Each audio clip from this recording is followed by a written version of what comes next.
Hello everyone, जैसा कि class 12 chemistry का आपको क्वेश्चन बैंक का सॉल्यूशन बताया जा रहा है। तो पहली बात तो आपको बहुत सारे लोगों को दिक्कत आ रही है कि क्वेश्चन बैंक कहाँ से देखें। तो बिल्कुल सिंपल ही तरीका है कि आप क्या माध्यमिक शिक्षा मंडल या आप MPBSE सर्च करेंगे तो वहाँ पर जाकर आप ये सर्च कर सकते हैं। वहाँ से ये क्वेश्चन बैंक आपको मिल जाएंगे, या फिर आप लोग कमेंट बॉक्स में बता दीजिए तो हम वहाँ पर आपको बता देंगे क्या कुछ प्रोसेस रहेगी। ठीक है, तो पूरा आपको बता दिया जाएगा। ठीक है, तो आप कमेंट बॉक्स में हमें बता सकते हैं। वैसे अधिकतर लोगों को प्रश्न बैंक मिल गई होगी, लेकिन सॉल्यूशन नहीं मिला होगा। ठीक है, तो देखिए इससे पहले वाली वीडियो में हमने क्या इनके ऑब्जेक्टिव यानी वस्तुनिष्ठ प्रश्नों का सॉल्यूशन बताया था। अगर आप सभी लोगों ने नहीं देखा है तो लिंक मिलेगी आपको डिस्क्रिप्शन बॉक्स में। फुल सॉल्यूशन ये वस्तुनिष्ठ प्रश्नों का हमने आपको बता दिया था। तो इस वीडियो में आपको क्या बताया जाएगा दोस्तों, इस वीडियो में आपको क्या यहाँ देख सकते हैं, ये ज्ञान परक क्वेश्चंस हैं और समझ परक क्वेश्चंस।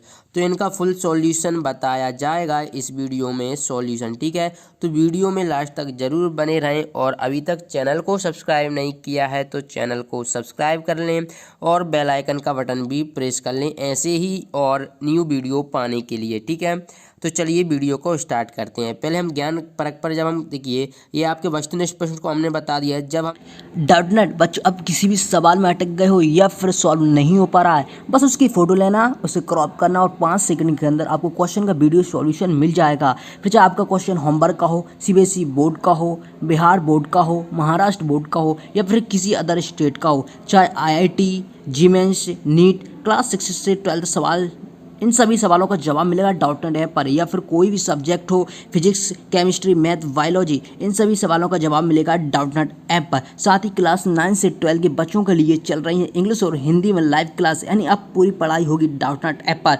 3 करोड़ से ज़्यादा बच्चे डाउटनेट ऐप का यूज कर रहे हैं, तो अभी डाउनलोड कीजिए डाउटनेट ऐप को। हम क्या यहाँ पर ज्ञान परक पर टिक करते हैं तो क्या आता है, ये क्वेश्चंस आते हैं। देखिए पहला क्वेश्चन है कि ठोस कठोर क्यों होती है, इनका आयतन निश्चित क्यों होता है। ये मैं क्वेश्चन आपको बताऊंगा, मैंने अभी लिखे हुए हैं। पहले क्वेश्चन पढ़ लेते हैं। दूसरा है जालक बिंदु क्या होते हैं, शॉर्ट की त्रुटि क्या है आपको बताना है।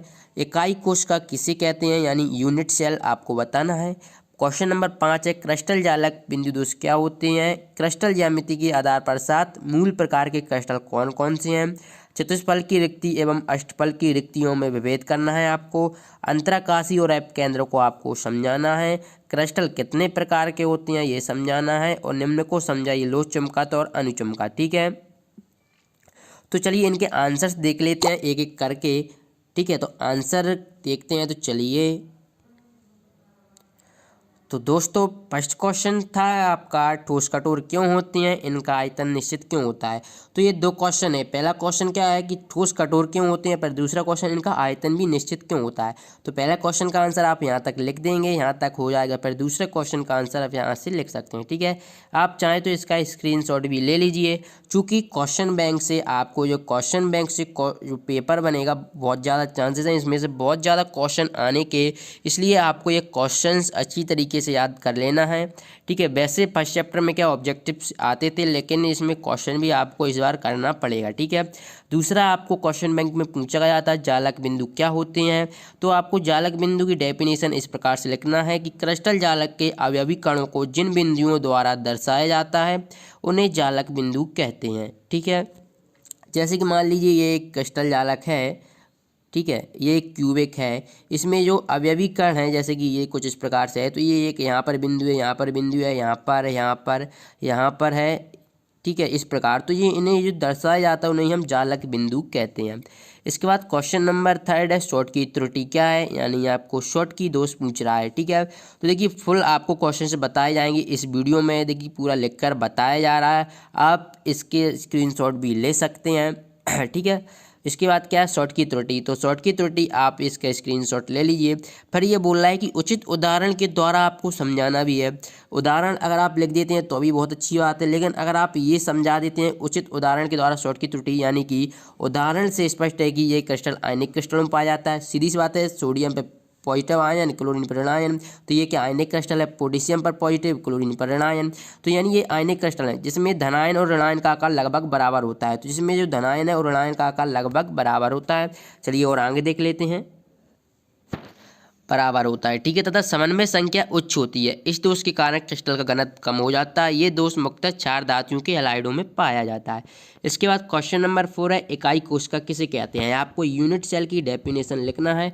तो किसी क्रिस्टल की वह सूक्ष्मतम इकाई जिसकी त्रिविम में पुनरावृत्ति करने पर संपूर्ण क्रिस्टल की ज्यामिति प्राप्त हो जाती है, इकाई सेल या यूनिट सेल कहलाती है। तो इस प्रकार से आपको इसकी डेफिनेशन लिख लेना है। क्वेश्चन नंबर 5 है, क्रिस्टल जालक बिंदु दोष क्या होते हैं। यानी कि आपको क्या यहाँ पर स्पष्टली पूछ रहा है कि बिंदु दोष क्या होते हैं, ये कितने प्रकार के होते हैं। तो बिंदु दोष किसी आयनिक क्रिस्टल में उपस्थित आयनों की नियमित व्यवस्था में विचलन होने पर उत्पन्न दोष को हम बिंदु दोष कहते हैं।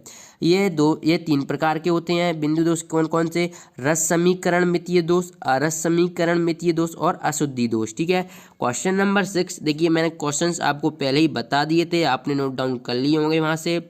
इसके बाद क्या, क्रिस्टल ज्यामिति के आधार पर 7 मूल प्रकार के क्रिस्टल कौन कौन से हैं आपको बताना है।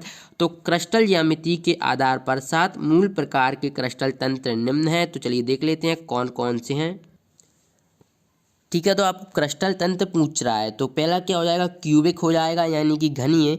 दूसरा हो जाएगा द्विसमलंबाक्ष यानी कि टेट्रागोनल। तीसरा है विषमलंबाक्ष यानी कि ऑर्थोरोम्बिक। और नेक्स्ट है त्रिसमन्ताक्ष यानी कि रोम्बोहेड्रल। और नेक्स्ट है षटकोणीय यानी कि हेक्सागोनल, ठीक है। इसके बाद देखते हैं तो एकंताक्ष मोनोक्लिनिक। और इसके बाद नेक्स्ट है त्रिंताक्ष ट्राइक्लिनिक।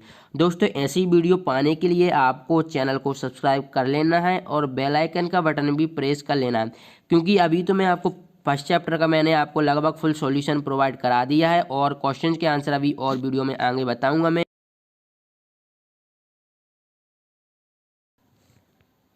ठीक है। तो चैनल को आपको सब्सक्राइब कर लेना है, क्योंकि ऐसी वीडियो तभी आपके पास पहुंच पाएंगी, क्योंकि ये आपको हम फुल सॉल्यूशन बता रहे हैं क्वेश्चन बैंक का।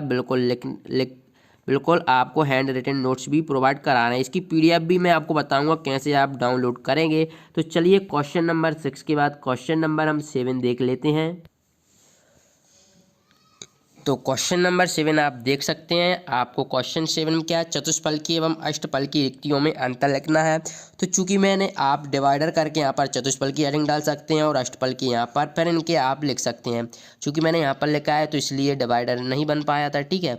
तो पहला पॉइंट देख लेते हैं, क्या है कि यदि किसी क्रिस्टल में प्रथम पद के 3 गोले के मध्य बनी त्रिकोणीय रिक्ति पर चौथा गोला रख दिया जाए तो इस 4 गोले के मध्य बनी रिक्ति को समचतुष्फलकी रिक्ति कहते हैं।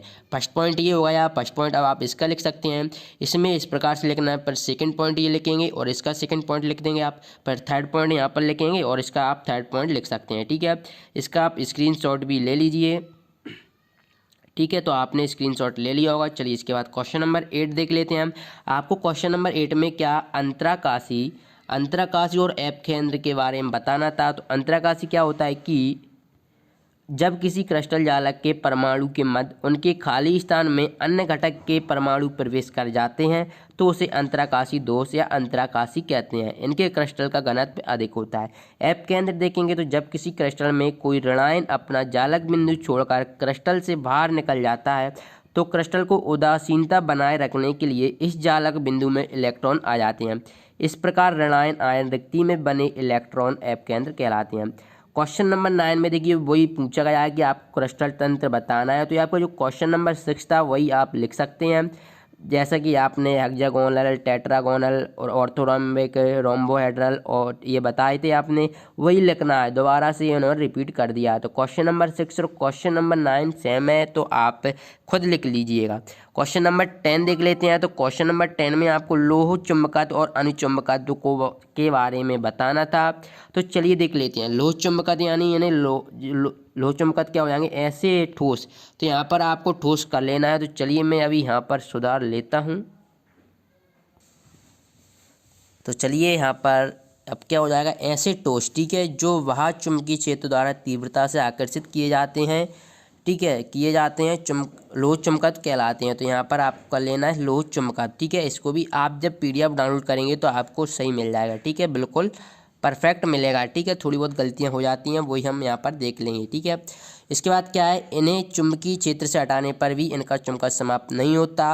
और आप एग्जाम्पल देखेंगे तो आयरन, कोबाल्ट, निकेल हो जाएगा। ठीक है, तो इस प्रकार से आपको ये कर लेना है। चलिए, इसके बाद अनुचुंबकत्व ऐसे ठोस जो बाह्य चुंबकीय क्षेत्र की ओर आकर्षित होते हैं अनुचुंबकीय या अनुचुंबकत्व कहलाते हैं। ये गुण उन पदार्थों द्वारा प्रदर्शित किए जाते हैं जिनके परमाणु में मुक्त इलेक्ट्रॉन पाए जाते हैं। ठीक है, अब जैसा कि नेक्स्ट टॉपिक था आपका अभी ज्ञान परक क्वेश्चन चल रहे थे, अब समझ परक देख लेते हैं। तो पहला क्वेश्चन ही आपको दिया था कि जो साधारण नमक होता है वो रंगहीन की जगह कभी कभी पीला क्यों दिखाई देता है। तो इसका आंसर क्या हो जाएगा कि सोडियम क्लोराइड का पीला रंग उसके ऋणायनी स्थल पर उपस्थित अयुग्मित इलेक्ट्रॉनों के कारण होता है। इन स्थलों को ऐप केंद्र कहते हैं। ये इलेक्ट्रॉन उत्तेजित होने के लिए दृश्य प्रकाश से ऊर्जा का अवशोषण करते हैं जिससे क्रिस्टल पीला दिखाई देता है। दूसरा क्वेश्चन है, आपको बताना है कि धातुओं का ताप बढ़ाने पर क्या प्रभाव पड़ता है तथा अर्धचालकों का ताप बढ़ाने पर भी क्या प्रभाव पड़ता है। तो आपको कुछ ज़्यादा वैसे ही बड़े क्वेश्चन पूछे नहीं जाते इस चैप्टर में से, लेकिन ब्लूप्रिंट चेंज हो गया है। फिर भी ये ओनली आपको क्या मेरे ख्याल से ऑब्जेक्टिव क्वेश्चन की दृष्टि से ही दिए गए हैं सभी। ठीक है, धातुओं का ताप बढ़ाने पर चालकता का मान कम हो जाता है तथा अर्धचालकों का ताप बढ़ाने पर चालकता का मान बढ़ जाता है। पर क्वेश्चन 3 है, आपको साधारण घनी क्रिस्टल में परमाणुओं की संख्या बताना है, काय केंद्रित क्रिस्टल में परमाणुओं की संख्या बताना है और फलक केंद्रित क्रिस्टल में भी परमाणु की संख्या। तो SCC में 1 होती है, BCC में 2 होती है, FCC में 4 होती है। इसके बाद नेक्स्ट है क्वेश्चन नंबर 4। देखिए, इसकी आप PDF डाउनलोड कर पाएंगे, बहुत ही जल्द काम चल रहा है वर्क। ठीक है, क्वेश्चन नंबर 7 का भी आंसर बहुत जल्द आपको मिल जाएगा और सभी क्वेश्चन के आंसर जैसे क्वेश्चन नंबर 8 का आंसर आप यहाँ से देख सकते हैं, क्वेश्चन नंबर 9, क्वेश्चन नंबर 10 सभी के आंसर यहाँ पर हैं। तो इसकी PDF आपको बहुत जल्द मिल जाएगी। तो PDF डाउनलोड करने के लिए आपको क्या करना है, गूगल पर SKT सर्च करिए।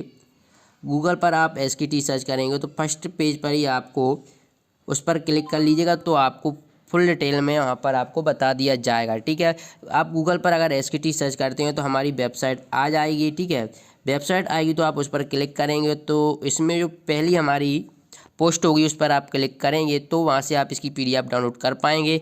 ठीक है, तो आई होप कि आपको ये वीडियो पसंद आई होगी। वीडियो पसंद आई हो तो वीडियो को लाइक करें, चैनल को सब्सक्राइब करें ऐसे ही वीडियो पाने के लिए, क्योंकि ये अभी फर्स्ट चैप्टर था सॉलिड स्टेट, इसका हमने आपको फुल सॉल्यूशन बता दिया है। अभी तक आपने वस्तुनिष्ठ प्रश्नों का सॉल्यूशन नहीं देखा है तो लिंक मिलेगी डिस्क्रिप्शन बॉक्स में। सॉल्यूशन बहुत जल्द आने वाला है, यानी कि सेकेंड चैप्टर जो कि आपका बिलियन है तो बहुत जल्द आने वाला है सॉल्यूशन चैप्टर का सॉल्यूशन। चलिए मिलते हैं नेक्स्ट वीडियो में, धन्यवाद।